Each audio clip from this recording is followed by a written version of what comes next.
Ақтөбе қаласы физика-математикалық бағыттағы Назарбаев зияткерлік мектебі бүгін 1 қыркүйек білім күніне арналған салтанатты жиын әдеттегідей өз дәрежесінде өткізді. Ғажайып мектеп Хогвартсты іздеп жүрген балалар 934 платформасынан білім және ғылыми зерттеулердің сиқырлы әлемінен кем емес Назарбаев зияткерлік мектебіне түсті. Мектеп оқушыларды өз ашқан жаңалықтары мен біліммен таңдандырды.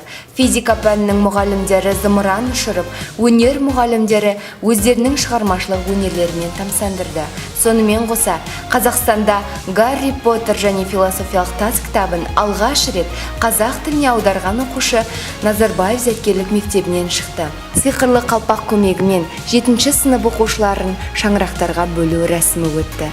Назарбаев зияткерлік мектебі жас және дарынды оқушыларға дағдылар мен қабілеттерін жүзеге асыруға мүмкіндік беретін, өнер ғылым әлеміне жетелейтін тұғырнама болып табылады. Алғы сөз мектептің жаңа директоры Садуақасов Сабыржан Өмертаевичке берілді. Педагогикалық шеберлік орталығының аға менеджері Дарменова Гүлнұр шын жүрегімен мерекелік жиында құттықтау сөз сөйлеп, мейманы болды.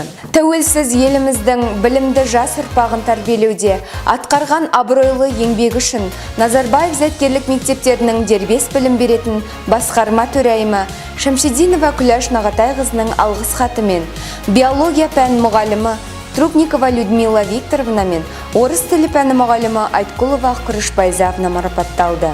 Сонымен қатар мектеп директорының қолынан 8-10 кластар аралығындағы 34 оқушы оқу үздігі мадақтамасы мен негізгі орта білімді үздік аяқтағандығы жөнінде 11 кластар аралығынан 15 оқушы үздік аттестатпен марапатталды. Мерекелік жиынның жалғасы ел тәуелсіздігінің 25 жылдығы құрметіне дайындалған мектеп ер мұғалімдер орындауында сағындырған 25 әнімен ұласты.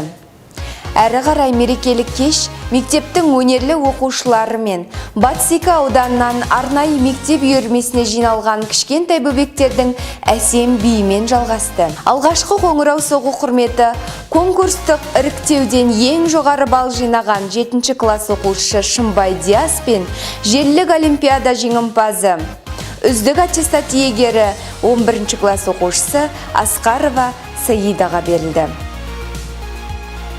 Облысымызда жүзеге асып келе жатқан қоғамға қызмет жобасы аясында Ақтөбе қаласындағы физика-математикалық бағыттағы Назарбаев зияткерлік мектебі 1 қыркүйек білім күніне орайластырып, білім арбатын дайындады. Жоба барысында аталған мектептің ұстаздары мен оқушылары қала тұрғындарына арнап, терең білімге негізделген оқу тәжірибелерімен бөлісті. Білім арбатында жаратылыстану, гуманитарлық бағыттағы әртүрлі тақырыптар бойынша, атап айтқанда тарихи, лингвистикалық, үш тілділік, өнер әлемі, ғылыми техникалық, спорттық тақырыптарда зерттеу жұмыстары көрсетілді. Жиналған қауымға білікті мұғалімдер ғылым саласының қыр-сырын бойлай алатындай шеберлік кластарымен бөлісті. Бұл іс көпшіліктің ғылыми түсінігін арттырып, жан-жақты болуына жол салады деген ойдамыз.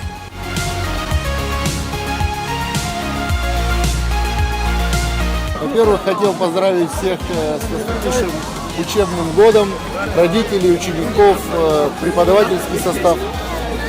Как всегда, в этой школе все на высшем уровне.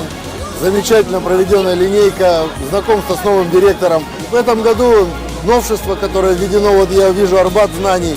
На самом деле все замечательно, все прекрасно. Особенно, конечно, мне больше нравятся спортивные вот эти мероприятия, потому что наша молодежь в последнее время старается спортом заниматься на компьютере.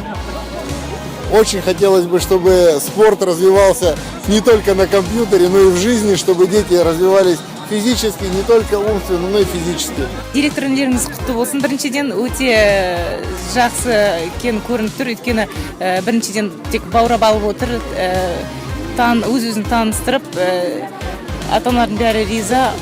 Сосын Арбатпен де аралап шықтық. Баламызбен конкурстар, сайыстар өте қызықты. Әр өзінің орнын тілі болсын, математикадан болсын, робототехникадан болсын көп сұрақтар қойылып, өте қызықты сұрақтар.